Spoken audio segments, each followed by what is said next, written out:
Whether you're a tech enthusiast, industry professional, or just curious about the future of AI Agents Unleashed will keep you informed and inspired. Buckle up and get ready to unleash the potential of AI.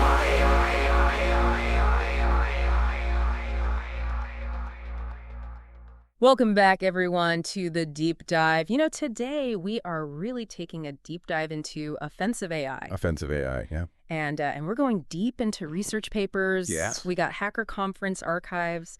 We even surveyed a bunch of everyday people and experts just to see, like, what's the general consensus around AI as, you know... Yeah, as a tool. As a tool for bad guys. Yeah. Right. And so what's really interesting here is that, you know, this isn't just like some new phenomenon. Yeah. Like the first work on offensive AI from like both the research side and the hacker side, like it popped up way back in 2008. Really? Yeah. That's before the iPhone even existed. That's crazy. So, like, clearly this isn't just like... Some sci-fi problem. Yeah, exactly, yeah. right. Yeah. So, like, by the end of this deep dive, I'm hoping you'll have, like, a clearer picture of, like, how is AI being weaponized? What are, like, the real risks here? Right. And, like, maybe even some surprising blind spots that, like... That no one's talking about. Yeah, exactly. Yeah, that's a great point. I think, you know, a lot of times we think about AI in, like, that science fiction context. But... the reality is that, like, the potential for misuse has been there for a long time. Yeah. And I think what we're seeing now is just like... An acceleration. Yeah, an acceleration of that. Yeah, yeah. Of those early ideas. Yeah, so let's unpack this a little bit, right? So, like, we went through and analyzed 95 research papers on offensive AI. Wow. And, you know, some of the results were, like, pretty surprising. Yeah. But the first thing that like kind of jumped out at us was that most of these papers are targeting like systems, not humans. Not directly, at least not yet. Yeah. Which is interesting because it shows that a lot of this research is still kind of theoretical. Yeah, it's more about proving that AI can be used for bad stuff than actually like demonstrating real world attacks. Right. You know, so like, for example, there was one study that I thought was pretty interesting where they used AI-generated voices to trick Skype's authentication system. Interesting. But, like, how practical is that for a real attacker? Right. And that's the thing, right? Like, it seems like everyone's so focused on... Can we do it? Yeah, like the can we question, but not... The should we? The should we or the will it even work? Would it even work question, right? And speaking of the should we question, like one thing that really jumped out at us, right, was how little attention is paid to, like, the cost-benefit analysis of these attacks. Yeah, and that's a huge blind spot, honestly. Yeah. I'm a little concerned about that because, like, only 2% of the research papers even mentioned, like, the potential financial gain for an attacker. Wow. So, like, are we overestimating the threat? Or are the bad guys, like, already doing this stuff? Yeah. And we just don't know about it. And they're not talking about it. Yeah, exactly. Yeah. So it makes you wonder, like... If this is more about academic curiosity than a real threat. Yeah. All right, so, but before we get too comfy with that idea, right? Let's shift gears a little bit and talk about what we found at the hacker conferences. Okay. Right. So we dug through, like, the Black Hat and DEF CON archives going all the way back to, like, 1993. Wow. To see, you know, like, what kind of offensive AI presentations. Yeah, what was out there. Were out there. Yeah, exactly. Yeah. And it's interesting because unlike the academic research, which is very theoretical, the hacker presentations tend to focus on, like, real-world systems and exploits. Yeah, and they're not afraid to, like, show you how to do it. Yeah, exactly. And so we found that, like, 90% of the offensive AI attacks presented at these conferences were targeting things that you use every day. Yeah. Right? Like email, web browsers. Smartphones. Yeah. All that stuff. Like things that could, like, impact you directly. Yeah. There was one presentation that I thought was really, really interesting. It was about using AI for side channel attacks. Yeah. So, like, they were able to train an AI to analyze like the sound of your keystrokes to steal your passwords. That's wild. Yeah. It's crazy to think about that. Yeah. Yeah. So it's like AI can be used to exploit vulnerabilities that like we might not even realize exist. Yeah, and here's where it gets even more interesting, even at these hacker conferences, right? Where you'd expect people to be thinking about like how practical these attacks are. Very few presentations consider the cost. Yeah, like how much does this actually cost? How much? To do it? Yeah, exactly. Only 16% even mention like how much these attacks might cost an attacker to, To execute. to execute. Yeah. So it's like we've got the academics who are like maybe getting a little Carried away with like the possibilities, right? Yeah. And then we've got the hackers who are like really focused on real world attacks, Well, but like, like not really thinking about economics of it. Yeah. It seems like there's this big disconnect between like the potential of offensive AI and the reality of like of how it's being used. and how it might actually be used. Yeah. And to add to that, a lot of the presenters at these conferences actually admitted that their offensive AI tools could be turned against their intended targets. Right. So it's like the very tools designed to test security could end up being used for malicious purposes. It's a double-edged sword. Yeah. Right. So, like, where does that leave us? Yeah. We've got research that's often, like, theoretical. We've got hackers who are focused on real-world exploits, but not always thinking about, like, the cost. The cost, yeah. Right. And then we've got this potential for these tools to be used for both good and bad. It's a complex landscape for sure. Yeah. So, but like, before we get too lost in all the technical details, right? Let's talk about what everyday people are thinking about this. Yeah, because after all, they're the ones who are ultimately going to be affected. Yeah, impacted by these attacks. Yeah. Yeah. So we decided to survey over 500 people. Wow. To kind of gauge their level of concern about offensive AI. Okay. And the results might surprise you. All right, I'm intrigued. So, first of all, people are concerned. Yeah. 84% of those surveyed said they were worried about offensive AI. 84%. But here's the interesting part. Okay. Their concerns went beyond, like, the purely technical. Okay. They were worried about things like AI-powered misinformation campaigns. Oh, wow. Deep fakes being used to manipulate public opinion. Yeah. And even, like, the possibility of AI-driven cyber warfare. That's a lot. It is. So it seems like they're like connecting the dots between AI and some pretty serious societal threats.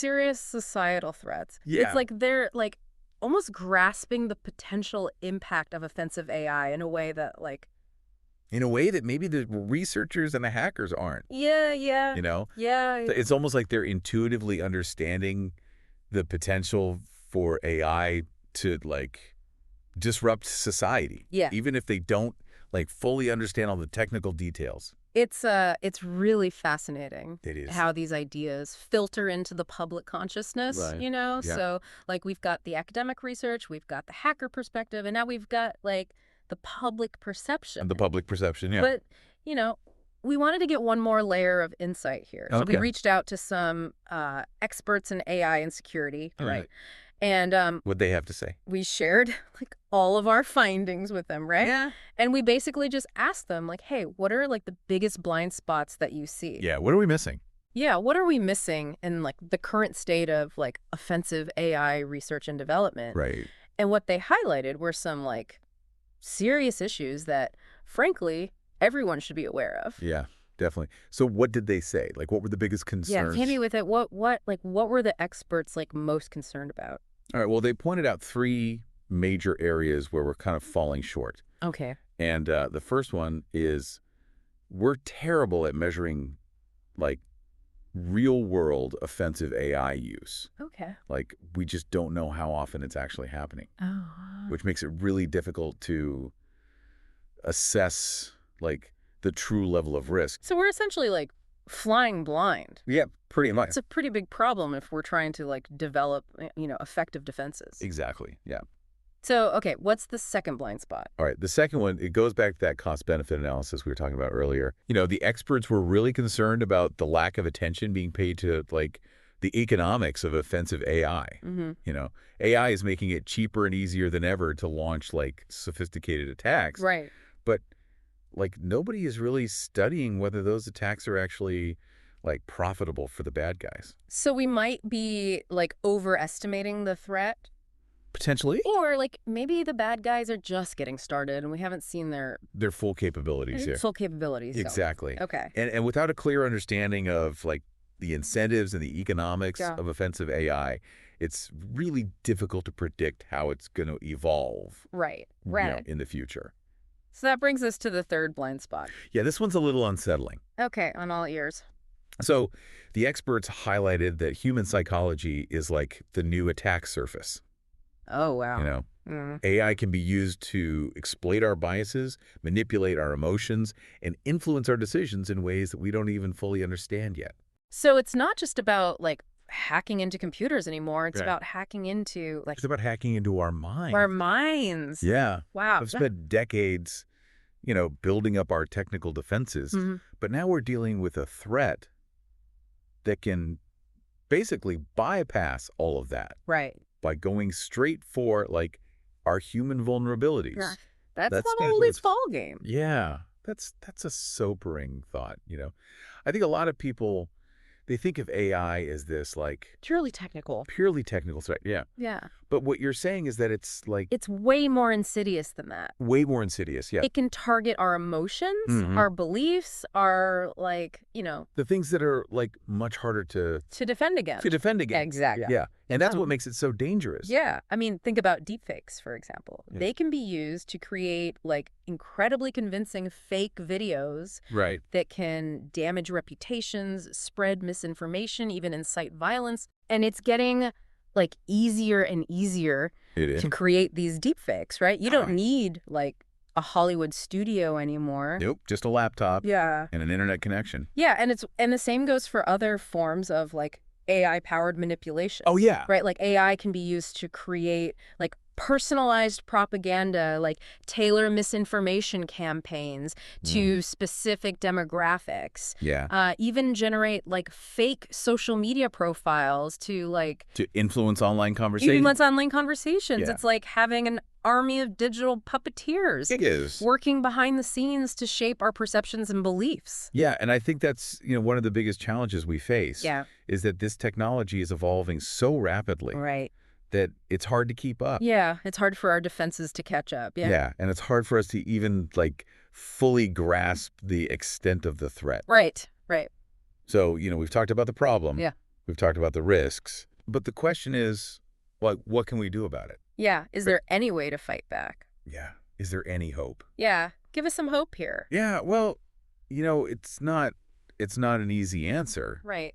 But that doesn't mean we're powerless. Okay. There are things that we can do, both individually and collectively, Okay. to like mitigate the risks. Okay. All right. So what are some like practical steps we can take Yeah. to protect ourselves from this? Okay. Well, I think one of the most important things is to just be aware of the threat. Mm-hmm. You know, Yeah. the more you understand about how offensive AI works, Right. the better equipped you'll be to like spot those signs of manipulation and protect yourself. So education is key. Absolutely. Okay. We need to like educate ourselves and each other about like how AI can be used to deceive us. Right. And empower people to be like more critical consumers of information. Okay. So it's like, Think of it like digital literacy for the age of AI. I like that. Yeah. Digital literacy for the age of AI. Yeah. So like, what does that look like in practice? Well, for starters, be skeptical of everything you see and hear online. Okay. Don't just take things at face value, Right. especially if they come from sources that you don't like, know, or trust. Yeah. Verify information before you share it, and be wary of anything that seems like too good to be true Right. or designed to provoke a strong emotional reaction. Okay. So like channel our inner fact checker. Exactly. And, you know, be mindful of the information that you share online. Right. The more data you put out there, the easier it is for AI systems to I can profile you. to profile you Yeah. and target you with personalized manipulation campaigns. That's a good point. Yeah. So like be more intentional about our digital footprint. Exactly. But, like, what about for those of us who aren't, like, super tech savvy? Yeah. Like, are there any, like, tools or resources that can help us identify? AI-generated content. Yeah, like Yeah, that. so there are some tools emerging. Yeah, that can help. Mm. Like AI detection software, Okay. deepfake detectors. Okay. But, the technology is still catching up. Right. And ultimately, like, the best defense is a healthy dose of skepticism Yeah. and critical thinking. Right, so it's a combination of, like, technology and human awareness. Exact. But, like, what about the bigger picture? Like, Yeah. what can we do collectively Yeah, how can we? to, like, push for more Responsible AI development. responsible AI development and Yeah. regulation? Yeah, I mean, that's where we need to shift from defense to offense. Okay. We need to demand that AI is developed and used ethically Mm-hmm. with safeguards in place to prevent it from being weaponized. So we need to hold, like, the companies developing this AI accountable. Absolutely. Okay. We need to push for transparency, Mm. accountability, Yeah. ethical guidelines. Yeah. We need to demand that AI is developed with human well-being in mind, Right. not just profit or power. Not just... Yeah, so it's about, like, using our voices and, like, Exactly. Right. letting those folks know that this is important to us. Yes, absolutely. Yeah. So, well, that brings us to the end of the first part of our deep dive into offensive AI. It's been a lot to process. It has. And we're going to take a quick break. Great. But when we come back, we're going to dig even deeper into, like, the practical steps we can take. Yeah, how do we actually do this? Yeah, exactly. To protect ourselves and, like, shape a more responsible future for AI. Okay, looking forward to it. All right, we'll be right back. So we need to push for transparency, accountability, and ethical guidelines. Mm-hmm. We need to demand that AI is developed with human well-being in mind, not just profit or power. Yeah, not just profit. Sure. It's about, like, using our voices and, like, exactly. letting those folks know that this is important to us. Yes, absolutely. Yeah.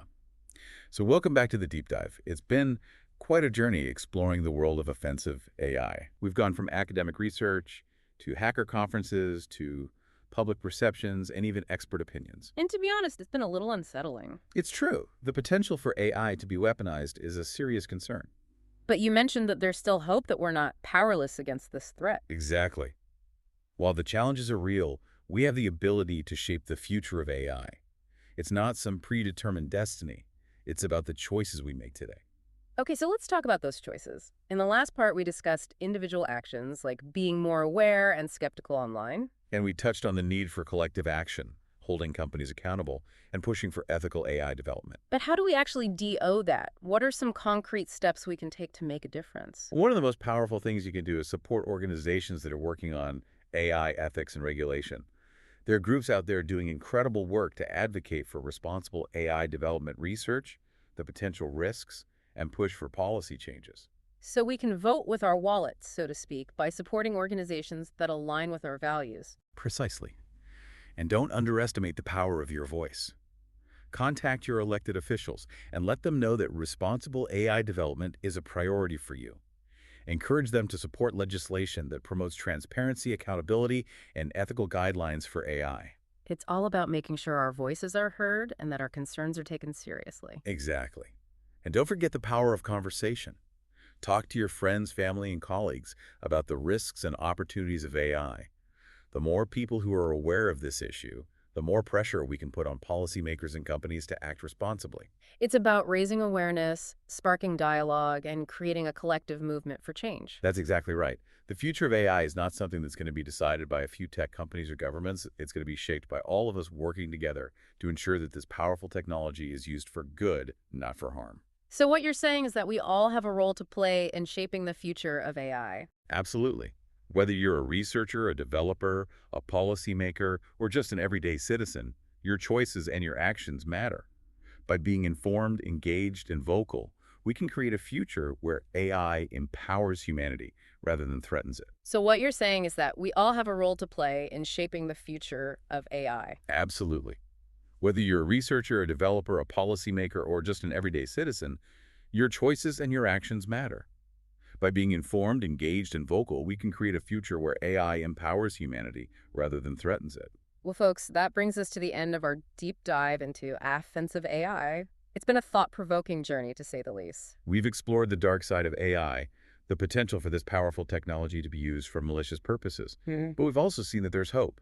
We have the power to influence the trajectory of AI development and ensure that it's used for good. We've learned about the importance of awareness, skepticism, and critical thinking in the age of AI. And we've discussed the need for collective action, for holding companies accountable, and pushing for ethical AI development. So as we wrap up this deep dive, we want to leave you with a sense of empowerment.